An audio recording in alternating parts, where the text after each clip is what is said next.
Tom, looking at these categories, I'm going to start with resources and talk about that. So a lot of people said if they had money available, an investment, a loan, whatever, where would they put it? And actually the majority, just by a tad, said, I say, I'm going to call it resources. So Jason Smith, he says, a properly powered and sized shop with which to do my work in. I know Jason, I've got some of his, I'll call it functional metal art work, but he does a lot of stuff, man. The guy can weld and fabricate stuff, and he's a whiz with a lot of stuff. So it would be a properly powered and sized shop. Tony Roy says a work van to haul all the tools that I need around for whatever it is he does. Don Peterson, buying the land I need to make his concept really take off. Don McCallum, I've known Don for a while, and he makes guitars, which is really cool. He says, having my guitar designs manufactured, at least in a limited run, to see how they'd sell on a larger scale. And, some of that, Tom, I wanted to, can we expand on that? I think a lot of times we see things one way. I'll never forget a guy who was really, he was a fitness instructor, something like that. Or he wanted to be, maybe that was his jam, but he wanted to be, he says, man, I just don't know how I'm ever going to afford a gym. And what hit me at that point, this is many years ago, is that he only saw the opportunity that way, one way. So I'm not pushing back on these guys at all, but I'm saying, is that resource what you most need? Is there a different way to get the resource and flat out having the money? Or is that resource what you really need? Is there a way? What is the ultimate goal? And is there another way to achieve it? I have fun looking at ideas and opportunities around that. But my gosh, and all the consulting that you do, Tom, with people, I think we often see, gosh, I need this resource for my business or my job or whatever, and I just need the money to get it. And we see it that narrow way. Yeah, that's really, really common, is to, it's almost like I've got to get the complete set before I can start. Yeah. Right. It doesn't matter what the complete set means. It means, in our business, it means, gosh, I got to get the website done. I got to get all the professional photographs taken. I've got to get my book published. And so what they're really saying is, I've got to make everything perfect, right, before I can go out and create and build my business.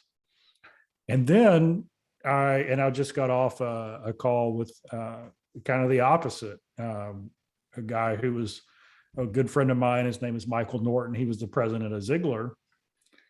And whenever he goes in on consulting, it's like, what do you want? And it literally doesn't matter what they say. He says, yeah, we can do that.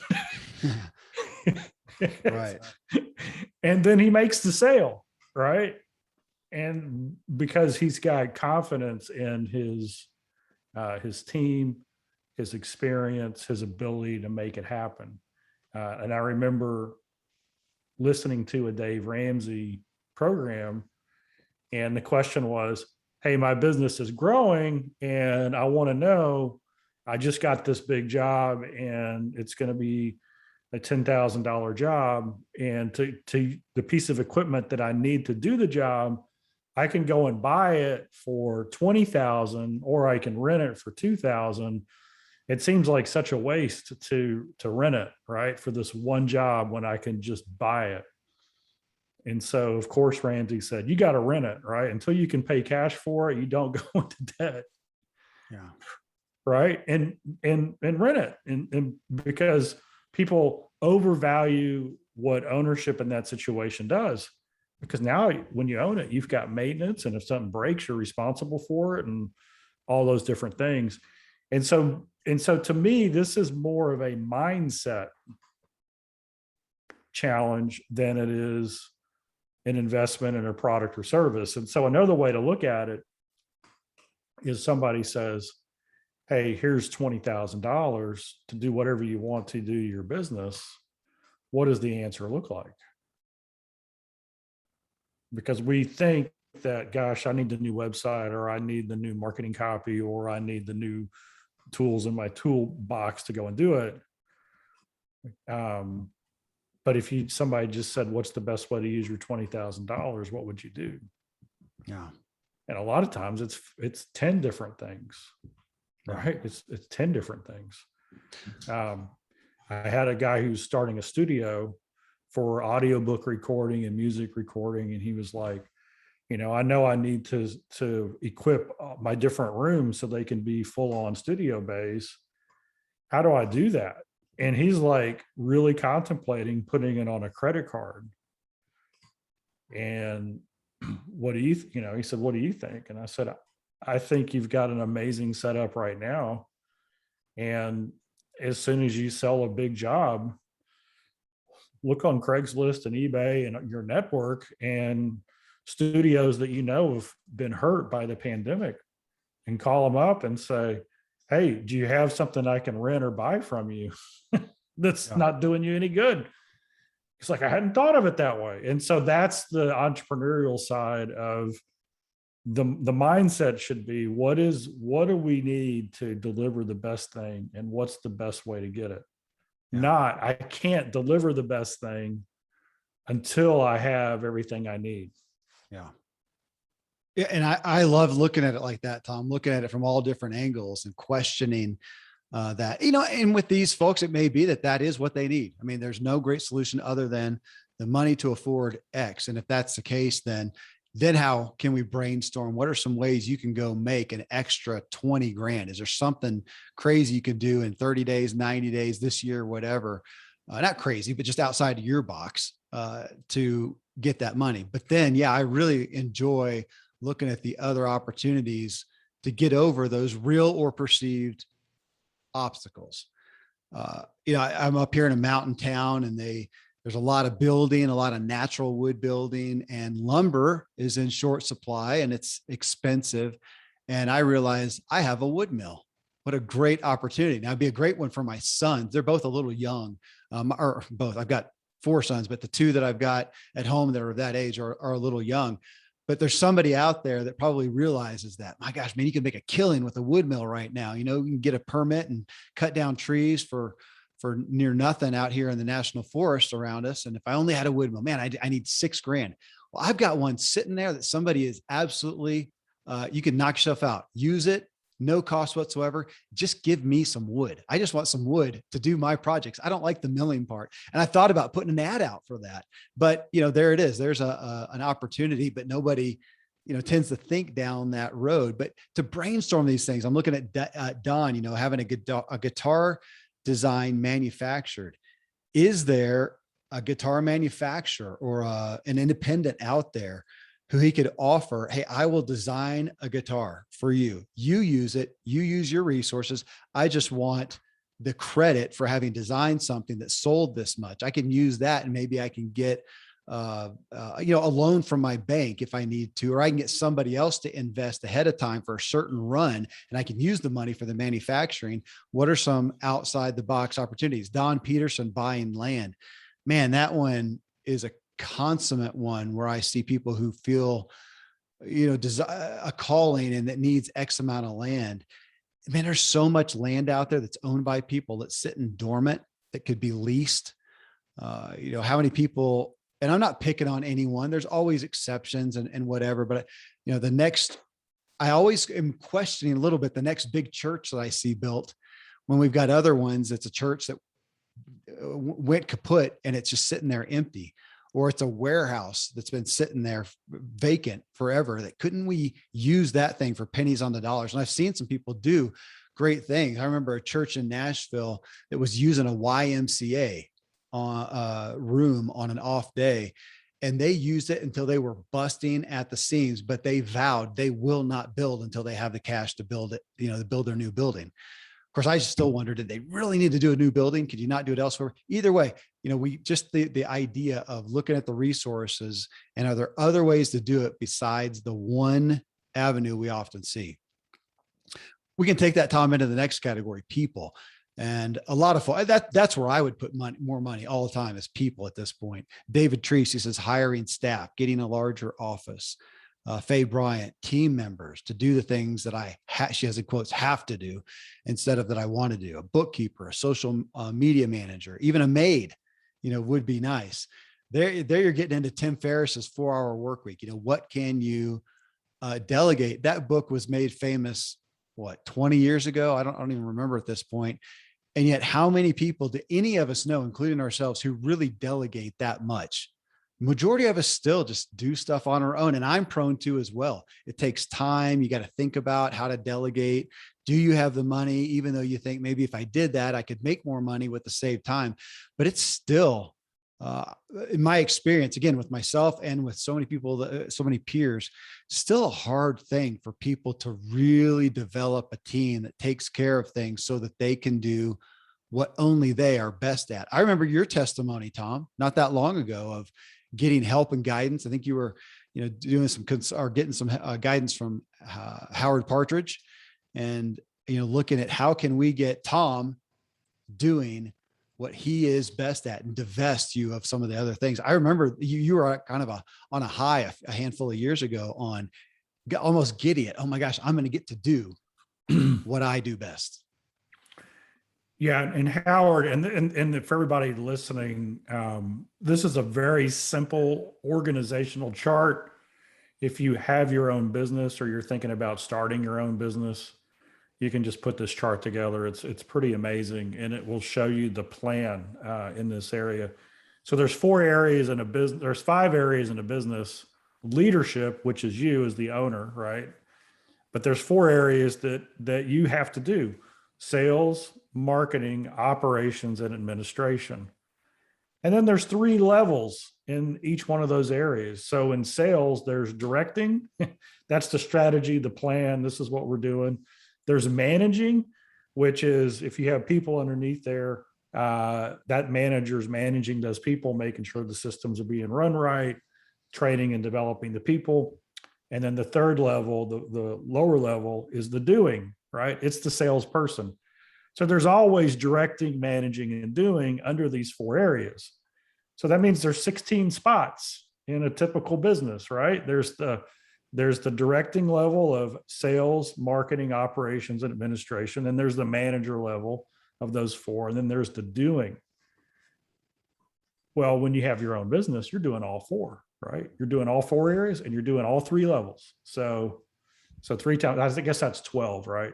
3 levels times 4 areas, that's 12 jobs you've got. So which one do you get rid of first? The one that you're the worst at. So if you're naturally a sales type person with some marketing, common sense, you probably don't want to be doing the books. You probably don't want to be doing, the bookkeeping. So the administration side, you're going to outsource that. And so you look at replacing yourself in the areas that you're worst at while you continue to grow the areas that you're best at. And of course, if we just look at dollar per hour, as the owner, you make the highest dollar per hour in the business, right? That's what you do. And then you outsource the lower dollar per hour thing. So that's the tactical process of how to go about doing it. But this is another mindset issue. We have such a hard time paying somebody even a small amount of money because we're worried about where all the money's going. Knowing and not realizing, identifying that we're giving up the opportunity to go create 10 times that on the inbound with the right appropriate use of my time.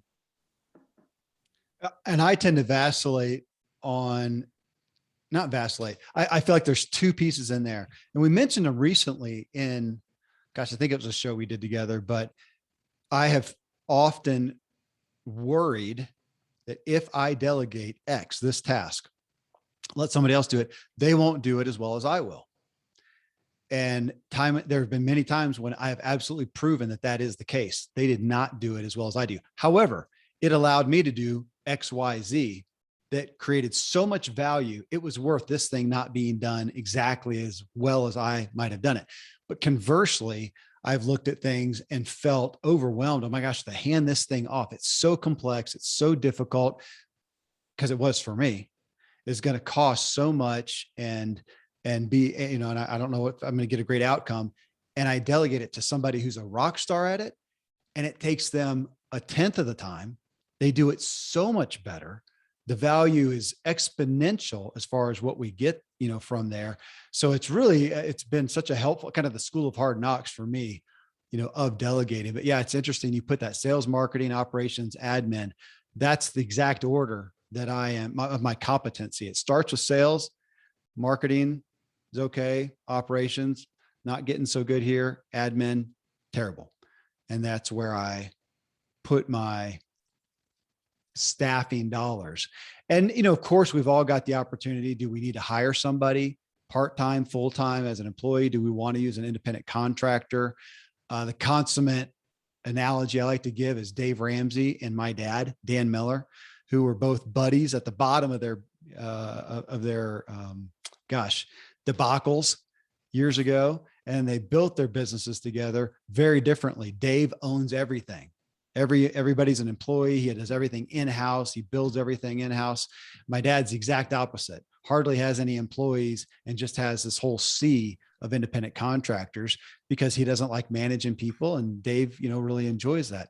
It's a great example of great success on both sides. You figure out your secret sauce. All right, then marketing. That was the next category. Ben Kaiser, he says marketing and ad copy. I'm amazed at how much ad copy has evolved over the years. Trey Ryder, definitely marketing and social media content creation. Guy Williams, social media content creation, specifically video production, and just outsourcing, in general. When we look at marketing, it seems like, that, Tom, as business people, we often think, man, that's what we most need is marketing. So I want to hit a couple highlights there. And I'll tell you, the first one is I often feel like we think we need marketing when we need to spend more. We need to make sure first that what we are marketing people to come to is going to hold water. I love to just pull the trigger on things, man. I love to go out there and just announce something and drive people. I'm really good at that. And I've done it so many times, it's painful that I've driven them to something that doesn't convert.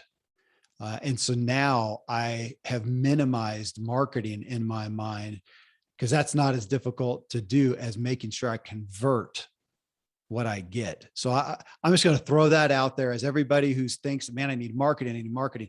Just have you done the test? Make sure, and I would say do a little bit of marketing and make sure that what you've got is going to convert people who come there. It is so painful, and I have the scars to drive 1,000 people to a website that converts one person. That hurts. What a waste. And it's so hard to go back and get them to come back again when you missed them the first time. So that one is paramount to me. So I would just tell them, I would question everybody who wants marketing. Do they know that what they're marketing to is going to convert? One of the things that I know from the way we market is from the moment somebody raises their hand with an interest, every second that goes by before they say yes is an increased likelihood they're going to say no, that they're just going to disappear.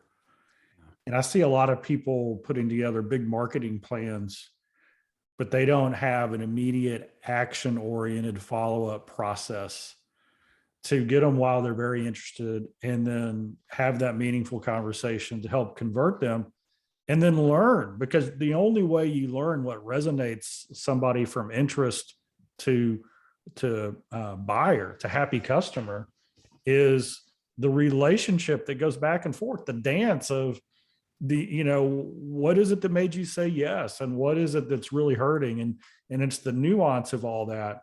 And then people who spend a lot of money but don't have the mechanism to track what's going on. And I'll give you a case in point. Our email service provider went through some issues a couple of weeks ago, and we had to clean all of our lists because of some things that were going on. But as I suspected, it wasn't just us, it was everybody they were supporting. And then all of a sudden we do a webinar on Friday, and we had 254 people register and 15 of them show up. And when you pay a lot of money That hurts, right? But and so we're digging into it. Why, did the follow-up emails break down? What is it? Because it's never 100%. It's usually 20 to 30%. It's a good show up rate for a free webinar for us. But the point is we knew immediately, hey, something's amiss here. And there's a lot of people who will put in a marketing plan and just spend the dollars and not be able to track back what's amiss. So it wasn't the Facebook ad, it wasn't the landing page, it was the same one before. It wasn't the initial registration, because that looked pretty good, pretty typical for us. So it has to do in the follow-up. And so we're digging into that. And that's, it's great to write magical copy that gets people on the site. But like you said, they got to say yes once they get there. Yeah. Right. And then once they say yes, are they getting what they expected? Are they getting what they expected? I'll put a plug in for Jacob Salem, who does all of our Facebook marketing for us. He wrote a system. This is one of the first things he did a number of years ago. And it was a marketing system, and people would opt into it, and they would get a series of videos that would train them. And then at the end, it would say, hey, do you want the whole course? And then right there, it would say the course is X. And he had it built to where in his system, if they abandoned, so they would say, if they abandoned the cart at that point, right? If they left the system at that point, he would get a text and he would call them. Wow. Hey, can you just help me out here? I know you showed an interest. I can tell you watched the first 3 little short videos, and then you wanted to see what the offer was, and you clicked on it. And instead of hitting submit, you just left. Why is that? And without fail, they all said the same thing. Hey, how did you know that I got that far and you called me right away? And he said, well, that's the system I teach. Do you want to buy the system? That's stout. And so it's but the point is that there, and this is just a total real recognition of where we are in the world. It is so noisy in the world that as soon as somebody changes the channel, they have forgotten what channel they were on. Yeah. Right. I mean, it's just the reality. And so in this piece of it, it is having a conversation with them as fast as possible to their peaked interest. With this, I mean, really to what Ben said, I'm amazed at how much ad copy has evolved over the years. I used to call myself a marketing expert, Tom, and I'm knowledgeable. And as far as one-to-one sales and conversion and a sales system and whatnot, I'm really good. And at the, end of the day, with sales overall, converting someone, I'm good. But the marketing to get people's attention and to really drive them overall. Now I can do that here on a podcast, my primary platform, but overall, I don't know. Everything has evolved so much. Marketing is such a different game than when I started, which was on, paper advertisements and things like that, to going online. And now when I had somebody in my community to ask about Google AdWords, asking for counsel. I said, man, I got nothing. And as a business owner today, I literally just turn to the experts. If I want social media marketing success, I turn not only to social media marketers, but I'll tend to turn to specifics. If you think YouTube's your jam, find somebody who kicks butt on YouTube. If it's Instagram, if it's LinkedIn, if it's Facebook, if whatever it's going to be, I go to somebody specific there, because it's so evolving and I can't keep up with. I got people constantly asking me about podcasting and podcast advertising. It's daily. I mean, it's changing daily almost. So you've got to keep abreast. So you have to become a significant expert or hire the experts. And I think few people are able to amass much expertise unless that is your business. So as you said to Jacob Salem, I mean, he knows Facebook. Even there, I'd be tempted to say, and I don't know for sure, but I'd be tempted to say, does he know, is he an expert in all of Facebook marketing? Probably not. If Facebook marketing is a mile wide, he has an expertise in a certain channel. So if you want that channel, go with him. If not, here's somebody else. So we're in the age of specialization, and it's necessary. Kind of like, I like to use the reference of doctors. None of us are going to say, I have one doctor for everything. They are an expert in any physical ailment, really. So they can do eye surgery on you, foot surgery, take care of your cancer, and that next brain cyst that you've got. I mean, we would laugh, and yet we still have a lot of people saying, hey, I can help you with marketing overall.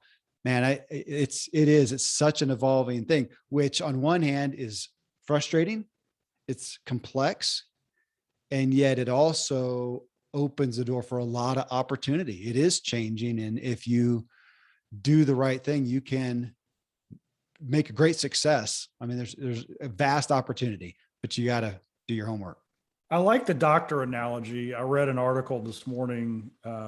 They call it the handoff medicine. And so with modern medicine, all the specialties in insurance companies and the great game of insurance and making money on big pharma and medicine and all those things, you have an issue and you go see your primary care, and then they say, oh, you need to go and see so-and-so.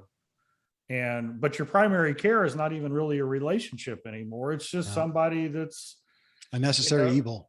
It's like the local ER doc, right? And so then they refer you and they go, well, I don't know. They do the test. Well, that didn't show anything. Well, I'm going to refer you to this. And so here's what happens. 4 or 5 times down the road, you've seen 5 different places and you still don't know the answer. And that's because you don't have a doctor who owns you, the relationship, and cares about you from the minute you walk in your 30s with a young family until you retire, right? I mean, there's just but business owners, they make the same problem or the same challenge. Oh, I need Facebook marketing expertise, right? That's what I need. So I'm going to Google and find out who the best Facebook marketer is. And then they contact them and they say, hey, yeah, will you fix this for me? And they say, yeah, here's the plan. It's X and it's going to do Y. But here's the problem.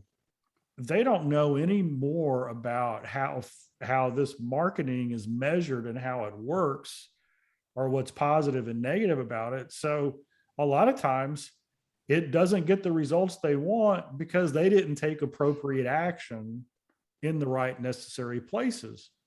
And so here's the hybrid. This is the answer, I think, for almost every business owner, small business owner, and person who's responsible for this kind of budget. And it's kind of what Jacob does with us. I think this is a commercial for Jacob. So Jacob, listening, he says, hey, here's the plan, blah, blah, blah, blah, blah. But it's only going to work if you do X, Y, and Z. Here's why. And here's the measurement that we're going to put in play. And so because he only wants, his whole business model is word of mouth reputation, right? It's star ratings. It's customers who say, we've struggled and then we found his system and now it's working. But what Jacob does that is unique, and what we should all mandate before we do business with somebody, is he educates you on your part of the bargain, right? Because he's got a lot of accounts, and if something goes awry, he would much rather hear from us right away. Hey, can you check into what happened on that last thing? It doesn't smell right, which is what we did, and so we're digging into it. Just like Dave Ramsey talks about with a financial planner, you go find a financial planner and you say, put the plan together for me based on my needs. And then they recommend a bunch of stuff.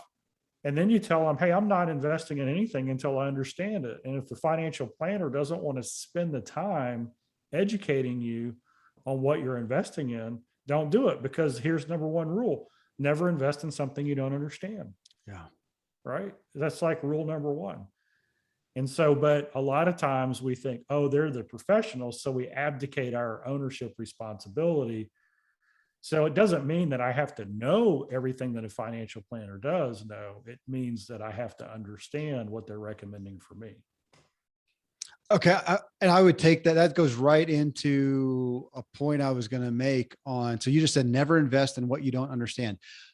For the most part, I would say the same thing about marketing.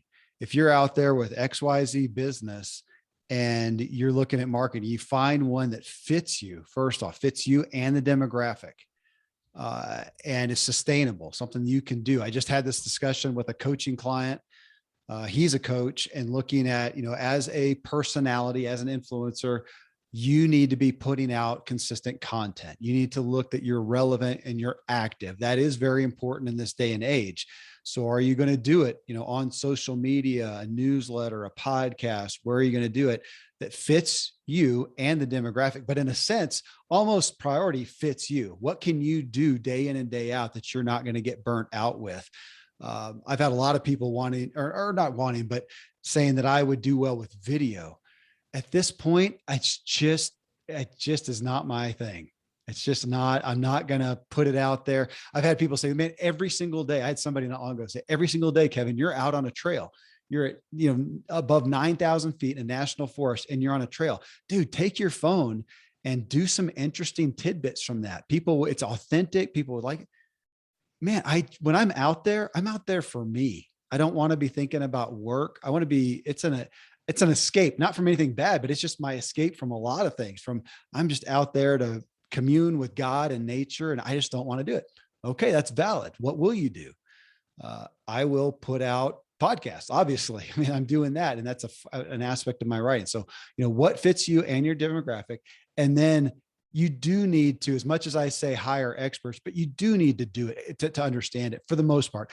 Meaning, if you're going to go after podcasting, you need to become a student of podcasting. If you're going to go after YouTube videos, become a student of videos and what attracts people and what's compelling, and do that. Now, I say for the most part, because I'm sure there's always going to be exception. And I hope this is everybody, that you find some channel and say, yeah, man, I got this guy doing Google ads and I'm making tons of money. I don't know how it works. Well, good on you. That's great. I would say generally that's the exception.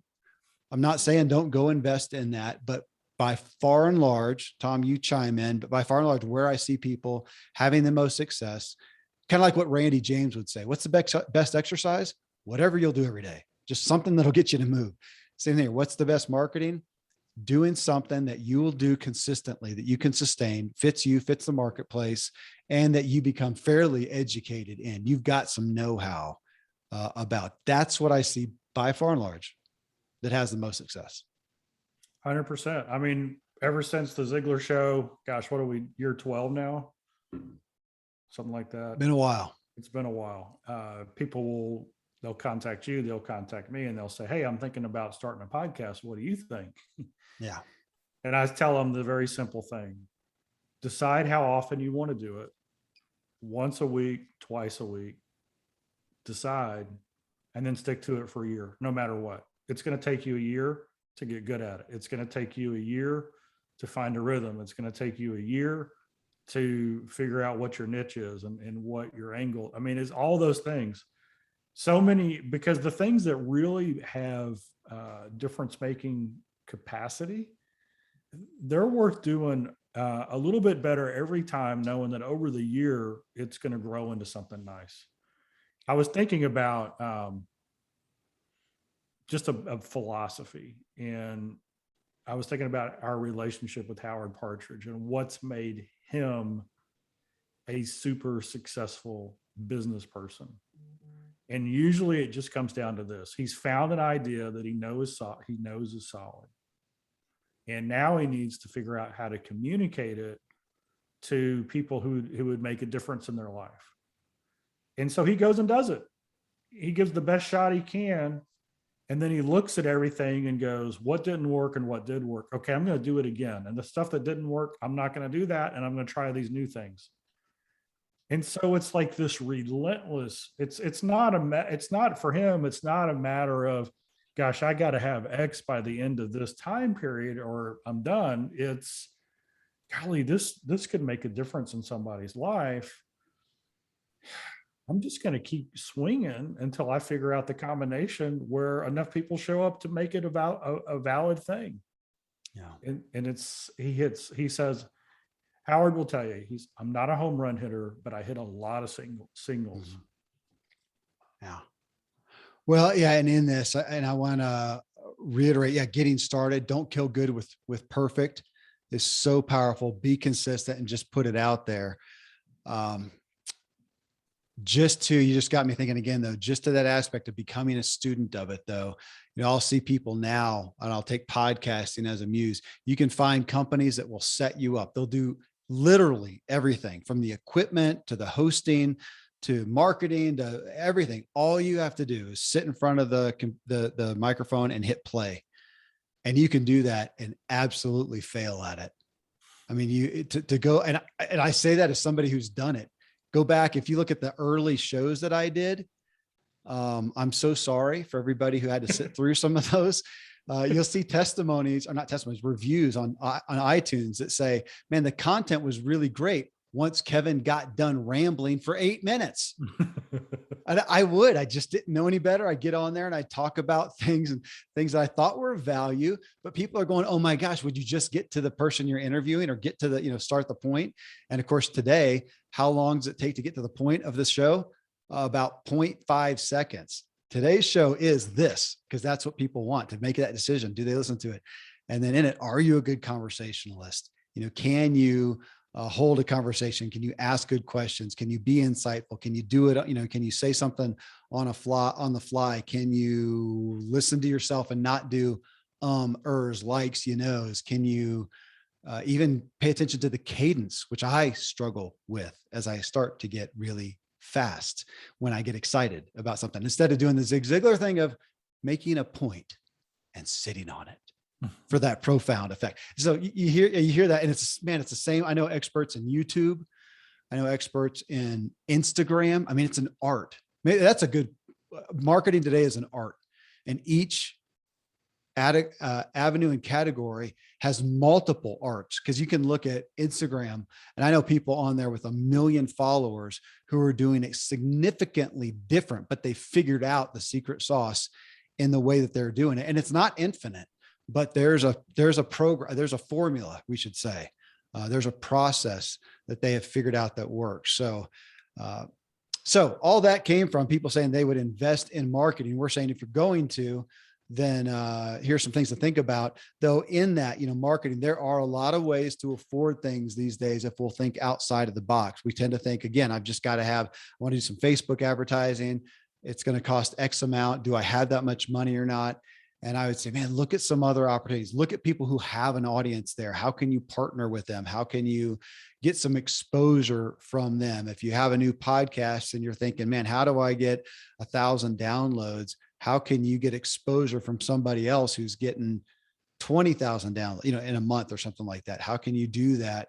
And always opportunity to think outside the box and get creative. And I would just ask people in all these categories, look at people who are doing similar businesses, who are doing well, ask them for ideas. We did a show, it's come up a couple of times, with Mark Victor Hansen and his wife, Crystal. I don't know, or earlier this year. This is, November 2021. It was sometime earlier this year, and it was on Ask. That's the title of their book, is Ask, the Power of Asking. And, to Bob Bodine, the power of who and to go ask them. Man, that's probably the number one thing I would do. Go ask for free advice. Be brave enough, go ask for free advice. Email Tom Ziglar at tziglar@ziglar.com and ask him for free advice. You can do me, kmiller@kevinmiller.co. Ask for free advice. There you go. Tom, brother, always insightful. Absolutely.